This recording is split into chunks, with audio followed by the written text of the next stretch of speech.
우리 잠언하면 떠오르는 단어가 있죠. 뭘까요? 지혜이죠. 지혜. 그래서 잠언을 지혜서라고도 부릅니다. 오늘 본문에서도 지혜라고 하는 단어가 많이 나오는데요. 1절에 보면 지혜로운 여인은 자기 집을 세우되 미련한 여인은 자기 손으로 그것을 헌다라고 말합니다. 또 3절에 보니까 미련한 자는 교만하여 입으로 매를 자청하고 지혜로운 자의 입술은 자기를 보전하느니라 라고 말을 하죠. 자, 이 두 절만 봐도 지혜에 대한 공통점을 우리는 알 수가 있어요. 뭐냐면 지혜를 가진 자는 좋은 결과를 만든다는 거죠. 근데 지혜가 없는 자, 바로 미련한 자라고 표현하고 있는데 이런 사람들은 나쁜 결과를 만든다는 거예요. 자, 무슨 말이에요? 지혜가 있어야 된다는 얘기죠. 그러니까 지혜가 반드시 우리에게 있어야 좋은 결과를 만들 수 있다는 거죠. 자, 여러분, 우리 한번 생각해 볼까요? 우리 자신에게는 지혜가 있나요? 예, 지혜를 갖고 있나요? 여러분, 우리에게 필요한 것은 많은 지식이 아니에요. 예, 많은 지식이 아니고 무엇이 필요하냐면 바로 지혜가 필요한 거죠. 삶에 지혜가 있어야 된다라고 하는 거예요. 그러니까 지혜가 있어야 우리가 올바른 삶을 살 수 있고 또 좋은 결과를 만들어내는 복된 삶을 살아갈 수 있다라고 하는 거예요. 자, 오늘 이 시간에 우리 우리 지혜 거르는데 지혜가 뭔지 우리 한번 살펴보는 시간이 됐으면 좋겠습니다. 고대 시대부터 이 지혜는 아주 중요한 덕목으로 여겨졌습니다. 그리스 신화에서는 그 지혜를 의인화해가지고 신까지 만들었어요. 예, 그 신이 바로 아테나 메티스라고 하는 신이고요. 우리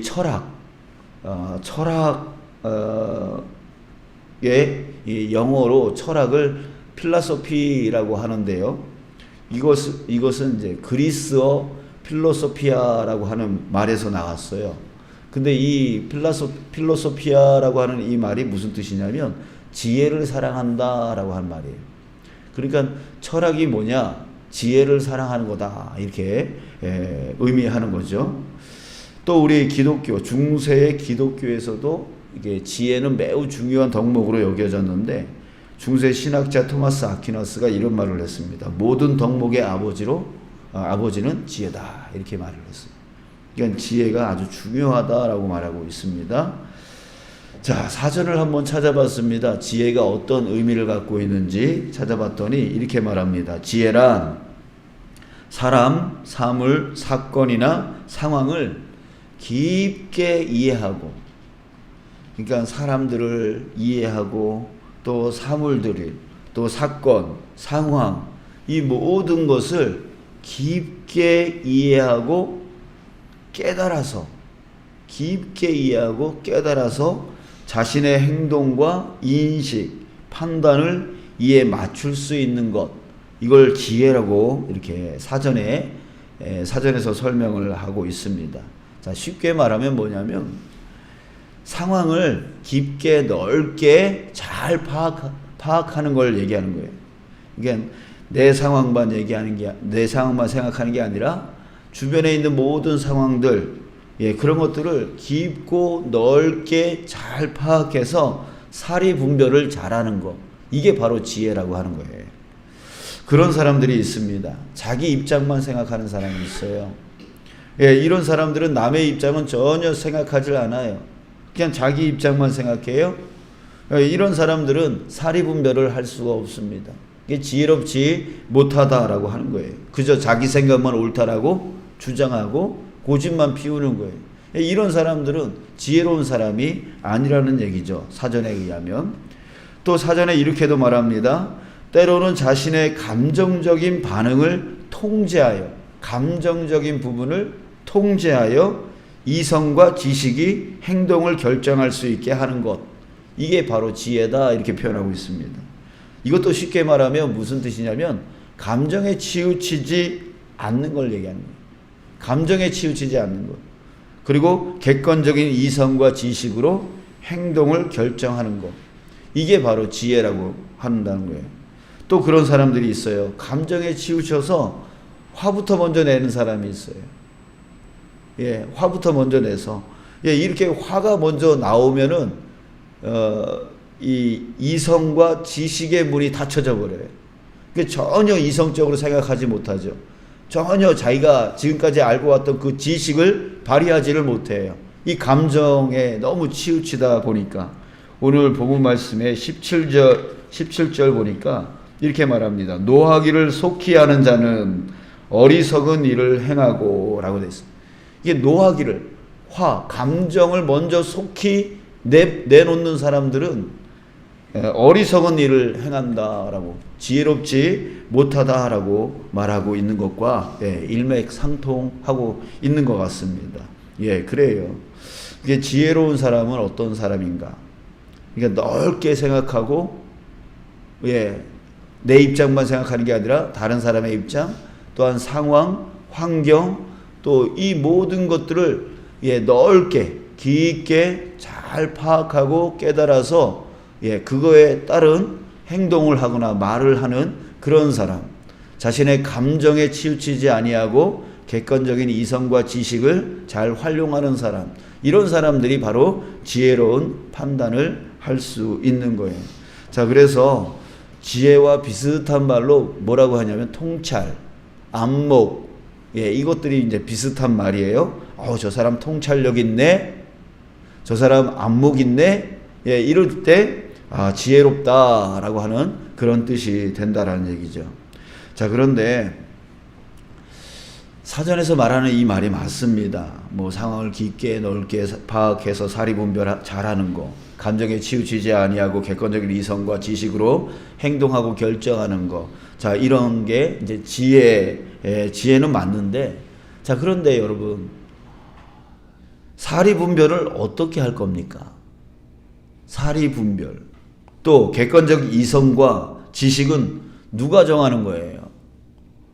뭐가 이성이고 뭐가 지식입니까? 그러니까 다시 말해서 우리에게 뭐가 필요하다는 지혜로우려면 기준이 있어야 된다는 얘기예요. 사리분별에 기준이 있어야 되고 이성과 지식에 기준이 있어야 된다는 얘기죠. 우리 어렸을 적에 학교에 이제 가면 조회를 해요. 월요일마다 이제 조회를 해. 운동장에 다 모여가지고 이제 조회를 한단 말이죠. 그러면 선생님들이 이제 줄을 세우죠. 그때 제일 먼저 하는 일이 기준을 세우는 거예요. 그 맨 앞에 중간에 있는 아이한테 기준! 이렇게 선생님이 하면은 그 아이가 손을 딱 들면서 기준! 그러잖아요. 그러면은 좌우로 나란히 하면은 이제 옆에서 양팔 벌려가지고 촥촥촥 해서 옆줄 맞추고 앞줄 맞추고 그래요. 근데 만약에 기준이 없다면, 기준을 세우지 않는다면, 그럼 어떻게 줄을 서고 맞출 겁니까? 그러니까 기준이 있어야 된다는 거예요. 기준이 있어야 돼요. 자, 여러분, 그래요. 지혜에도 기준이 있어야 된다는 거예요. 근데 자기 생각이 기준이 돼서는 안 되는 거죠. 왜냐하면 자기 주관적인 생각이 기준이 되어지면 모든 사람들이 다 자기가 기준이 되어져가지고 결국은 네가 옳으니 내가 옳으니 싸우기만 할 거 아니겠습니까? 자, 이렇게 해서는 지혜로운 판단, 결정, 또 삶을 살아갈 수가 없어요.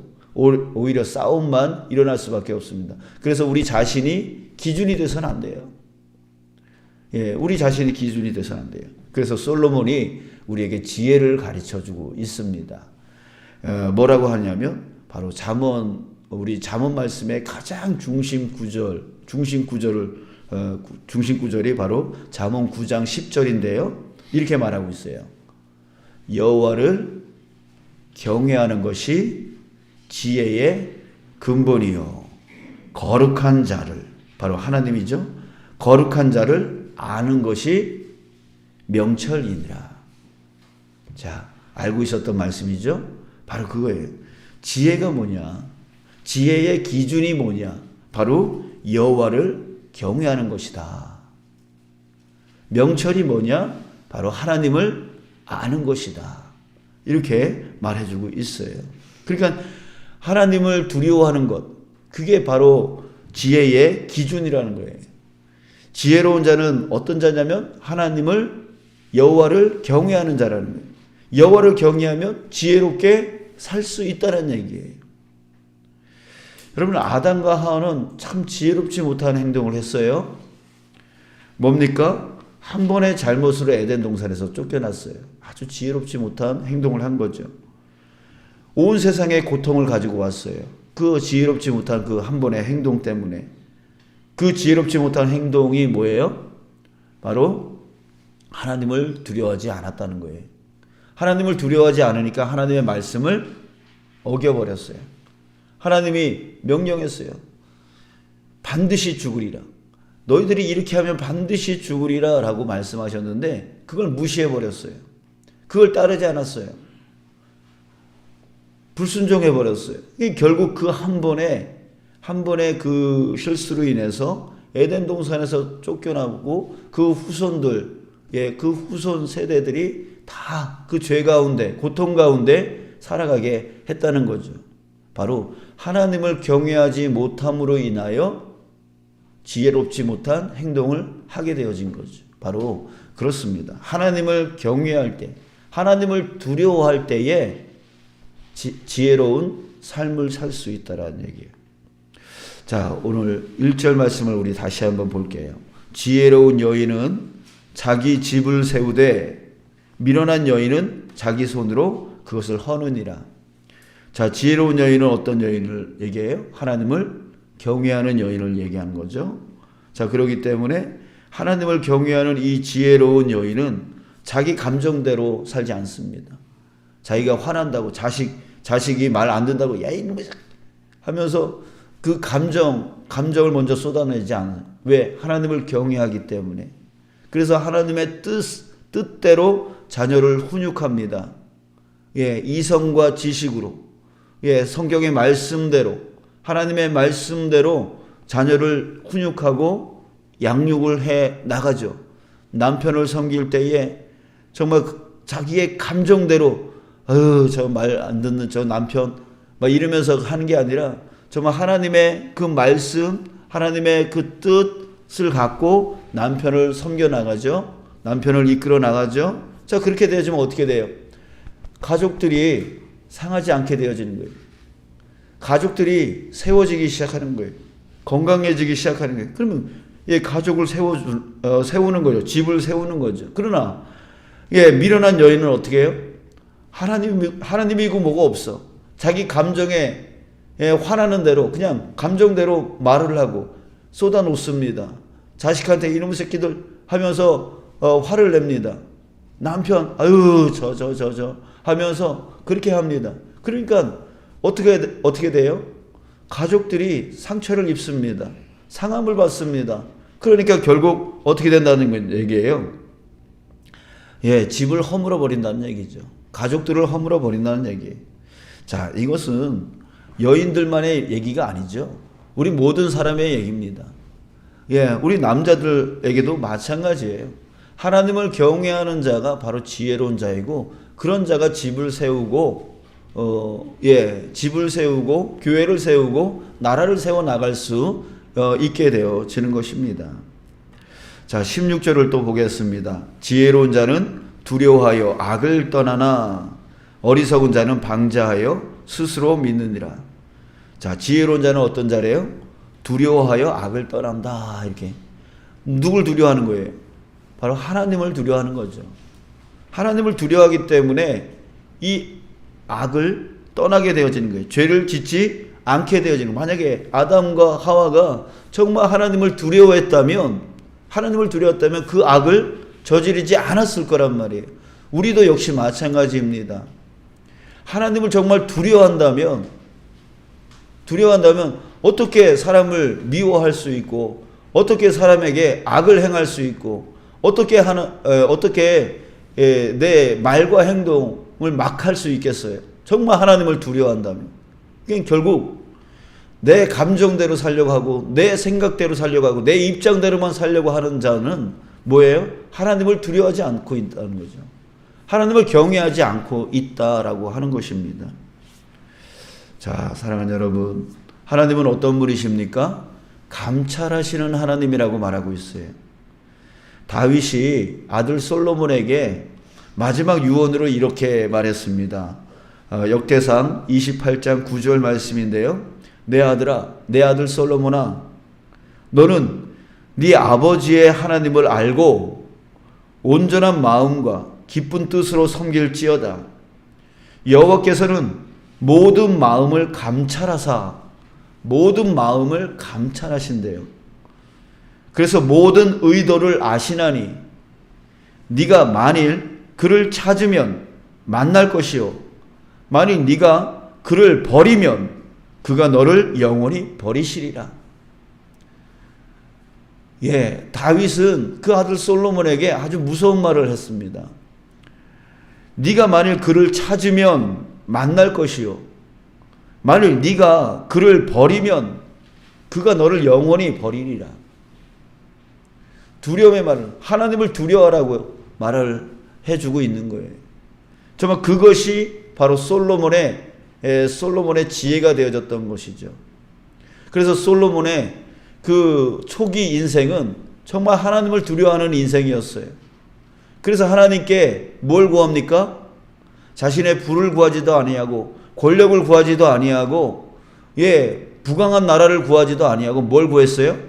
백성들을 잘 다스려 나갈 수 있는 지혜를 구했습니다. 그래가지고 얼마나 큰 지혜를 하나님이 부어주셨습니까? 그 지혜로 인하여 또한 부강하고 정말 구하지 아니하였던 그 모든 것까지도 받을 수 있게 되었어요. 누구보다도 부강하게, 누구보다도 지혜롭게, 누구보다도 정말 이름이 명성이 나는 그런 사람으로 살았어요. 그런데 그의 말년은 어떻게 됐습니까? 그 부강한 자신의 그것을 인하여서 교만해져서 하나님을 두려워하는 마음을 잃어버렸어요. 결국 그의 말년은 너무나 허무하게 끝나버리는 인생이 되어져 버렸던 것이죠. 자, 여러분, 우리에게 필요한 게 뭐예요? 바로 하나님을 두려워하는 겁니다. 하나님을 두려워하는 거예요. 지금 여러분, 하나님께서 저와 여러분들을 감찰하고 계신 줄 믿습니다. 우리의 마음의 의도를 하나님께서 파악하고 계시는 줄 믿습니다. 내가 말을 할 때나 내가 행동을 할 때 하나님께서는 지금 우리 마음의 그 중심의 의도를 파악하고 계시다는 거예요. 그래서 하나님을 찾으면 하나님을 만나는 삶을 살게 되어지고, 하나님을 버리게 되어지면 하나님을 두려워하지 않고 내 감정대로, 내 마음대로, 내 생각대로, 내 입장대로만 살아간다면 하나님도 나를 그렇게 하실 거라는 거예요. 여러분들, 이 두려움이 저와 여러분들에게 있기를 축복합니다. 그래서 항상 내 앞에 누가 계시다? 하나님이 계시다. 하나님이 뭐하고 계시다? 나를 감찰하고 계시다. 내 마음의 의도를 알고 계시다 라고 하는 그 마음을 우리 항상 가지면서 살아가야 된다는 거죠. 그래서 저 사람이 어떻게 행동하느냐에 따라서 우리가 반응해 살아가는 것이 아니라 하나님이 나를 어떻게 바라보고 계시냐라고 하는 것을 의식하며 살아갈 수 있어야 되는 거예요. 그래서 내가 이 말을 하면 하나님이 기뻐하실까? 내가 이렇게 행동하면 하나님이 기뻐하실까? 우리 이것을 먼저 생각하며 말하고 행동하는 그런 사람이 되야 되는, 그런 사람이 바로 지혜로운 사람이요, 그 지혜가 우리에게 있을 때 우리의 삶에 좋은 결과를 내는 복된 삶을 누려갈 수 있다라고 하는 거고, 또한 그 지혜 있는 사람들은 가정을 세우고 교회를 세워나가고, 또한 내 직장 일터를 세워나가고 내 이웃을 세워나가는 그런 삶을 살 수 있다라고 하는 것입니다. 자기 입장만 생각하고 자기 감정만 드러내고 하는 그런 사람들은 어떻게 해요? 미련한 자로서 가정을 허물어뜨려 버리고 교회를 허물어뜨려 버리고 사회를 허물어뜨려 버리는 그런 사람이 될 수밖에 없는 것입니다. 자, 여러분, 저와 여러분들이 정말 하나님을 두려워하는 자, 하나님을 경외하는 자의 삶을 사는 저와 여러분들 되어지길 주님의 이름으로 축복합니다.